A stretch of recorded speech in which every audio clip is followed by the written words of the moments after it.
Dann bitteschön. Hallo meine lieben Freunde, liebe Karnevalsfreunde. Wir alle fragen uns, wie geht es weiter? Was passiert mit dem Karneval? Was passiert am 11.11.? Was wird auf uns zukommen? Dazu hat die Landesregierung sich mit Datum vom 18.09.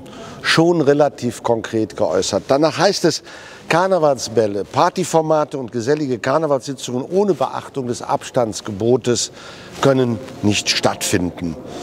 Die Corona-Schutzverordnung des Landes Nordrhein-Westfalen untersagt solche Veranstaltungen. Und das wird wahrscheinlich bis Ende Februar so bleiben.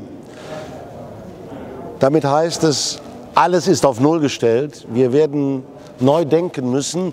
Die Veranstaltungen, die vor 2 Jahren bestellt, geplant worden sind, können in dieser Form nicht stattfinden. Und das bedeutet, wir müssen uns neue Dinge überlegen. Denn das Land sagt auch, diese kleinen Veranstaltungen oder Sie nennen sie Karnevalskulturveranstaltungen, die die Hygienevorschriften beachten, die dürfen stattfinden. Konzerte, aber auch durchaus das Hämmchenessen mit einem kleinen karnevalistischen Programm.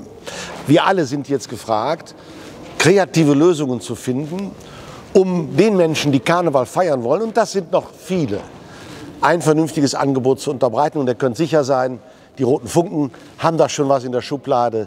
Ihr hört von uns in den nächsten Tagen.